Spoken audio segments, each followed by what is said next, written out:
Hi mga langga! Samahan niyo po kami sa aming panibagong araw dito sa aming bukid tahanan. Anyway, kahit nasa bundok tayo, dapat ramdam pa rin natin ang Pasko. Months na po tayo, kaya naman ilabas na ulit natin yung mga decoration para sa Pasko. Ito nga po yung DIY Christmas tree namin nung nakaraang taon. Galing lang po ito sa mga kahoy na napupulot sa tabi-tabi. Lahat ng to ay DIY lang at wala kaming gastos kahit piso. Kinakat lang namin yan tapos gumamit kami ng barina para butasan. Yung rechargeable yung ginamit namin dito pang butas mga langga. And gumawa lang kami ng patungan tapos yung kabilya naman ay hiningi lang namin yan. Yung unang ilagay natin ay yung mga mahahabang kahoy hanggang sa paliit ng paliit. Last year, ito po yung Christmas tree namin at napakaganda po talaga ng kinalabasan. Sagsagan din po kasi nung pagdi-DIY ko noon. And doon talaga nag-umpisa ang lahat. After nga po maipasok lahat yan, iikot-ikot lang natin hanggang sa ma-form na talaga siya ng Christmas tree. Nung nakaraang taon, may mga napulot akong Christmas ball pero yun nga lang nawala na lahat. Ngayon, mag-isip na lang ulit ako kung ano pa yung mga pwede kong i-decorate dito. Gumawa rin pala ako ng star na kahoy at dyan natin ipapatong sa taas. Abangan nyo po ang part 2 ng aming pagpapailaw na to. O diba, napakaganda na niya. By the way mga langga, magtanghalian muna tayo at ako po ay nagugutom na. Ang ulam pala natin for today's video ay salmoniting isda at tayo po ay walang gulay muna ngayon. Maya-maya nga lang ay bigla namang bumuhos itong napakalakas na ulan.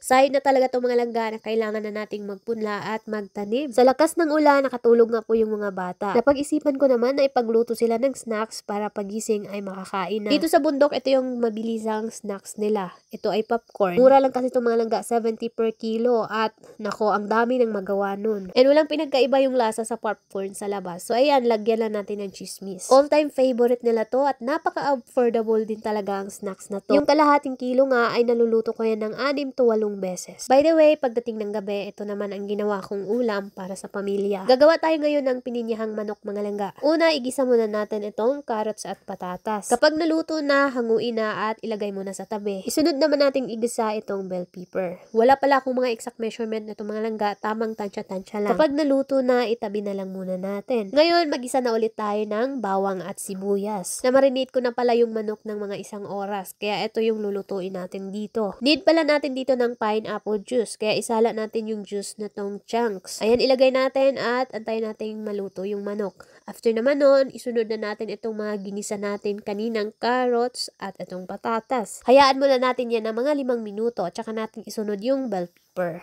At ilunod na rin natin itong mga pineapple chunks. Isunod na rin natin itong table cream. Pwede rin pong fresh milk ang gamitin. Hayaan na rin kumulo at timplahan nyo na kung ano yung gusto nyong itimpla. So sa akin po asin lang at saka paminta. Intayin na lang po na medyo mag-creamy siya. Tapos ganyan na yung kanyang texture. Kinabukasan, naulam pa po namin ulit. At ito na nga yun. Napakasarap. Ito lang naman po ang ganap namin for today's video. Thank you for watching. Ang susunod na video ay hindi para sa lahat. Kaya kung hindi ka naglalaro, hanggang dito ka na lang po.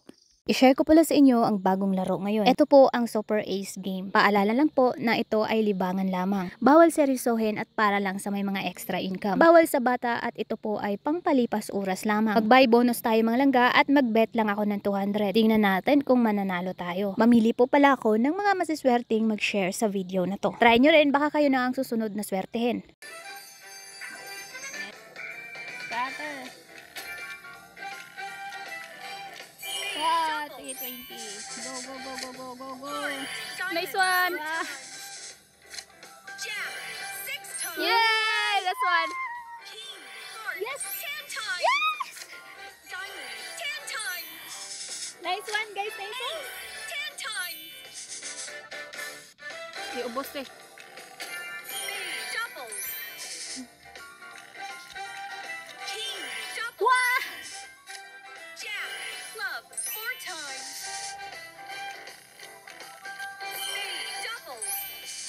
Wow! Yay! Jack, doubles. Four times. Nice one. Mapa. Wow! Grabe na nakit yung likod ko. Wow! Oh, di ba?